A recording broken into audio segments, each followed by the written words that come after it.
ये जो लोग यूजीसी को लेके प्रदर्शन कर रहे हैं ना, ये लोग सबसे बड़े मनुवादी, सबसे बड़े मूर्ख और सबसे डीपेस्ट लेवल के जातिवादी टाइप के लोग हैं। इस देश में प्राइवेटाइजेशन हुआ, इस देश में खाने में जहर मिलाया गया, इस देश में जहरीली हवा लोगों को फेफड़ों के अंदर लेनी पड़ी, इस देश के अंदर जहरीला पानी लोग पी रहे हैं, इस देश के अंदर आए दिन महिलाओं के ऊपर अपराध की जो घटनाएं हैं वो बढ़ती जा रही हैं। यहां तक कि एमपी और एमएलए भी रेप कर रहे हैं और रेप करने के बाद भी वो चुनाव जीत जाते हैं। और छोड़ो, रेप की जो पीड़िता है उनको पुलिस उठा के लेके जा रही है। और जिस गौ माता को हम लोग पूछते हैं, उस गौ माता के मीट को एक्सपोर्ट करने में हिंदुस्तान दूसरे नंबर का देश बन जाता है।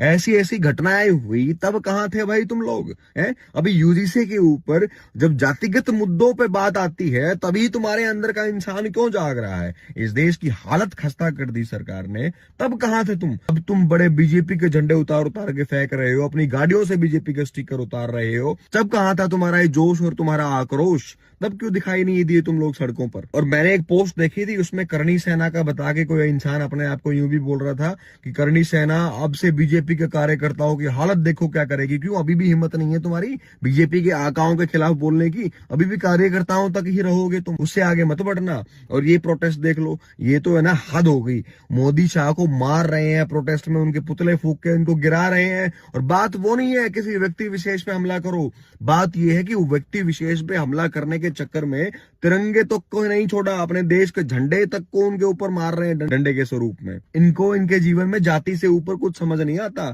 चाहे इस देश का सत्यानाश हो जाए, लेकिन इनकी जाति जो है ना, उस पर कोई छोटी सी बात कर देगा तो सोशल मीडिया पे बेली जी, पेली जी, तेली जी, पता नहीं क्या क्या लिखने लग जाएंगे लोगों के ऊपर। ये वही लोग हैं जो मुगलों ने इनके ऊपर चवन्नी अठन्नी फेंकी होगी ना, तो अपने देश का पाला छोड़कर मुगलों के पाले में जाके खड़े हो गए होंगे। आज इनको देश में बड़ी जातिगत चीज नजर आ रही है। पिछले 11 साल से इस देश का सत्यानाश कर दिया रूलिंग गवर्नमेंट ने, तब आपको समस्या नजर नहीं आई है ना, तब आपको दिक्कत नहीं हुई, तब आपको पीड़ा नहीं हुई, क्योंकि आपकी जाति का मामला नहीं था ना। भारत की किस्मत में इन जैसे कलंक ही शामिल हैं जो हमेशा सिर्फ जाति के मुद्दे पे ही जागेंगे। उसके अलावा इनको फर्क नहीं पड़ता इस देश को पकड़ के कोई कोडा कर ले चाहे। ये ब्राह्मण है, शराब दे रहा हूँ कि ये 70 साल बाद आएंगे, आए हैं, अब 200 साल नहीं आएंगे आज के बाद।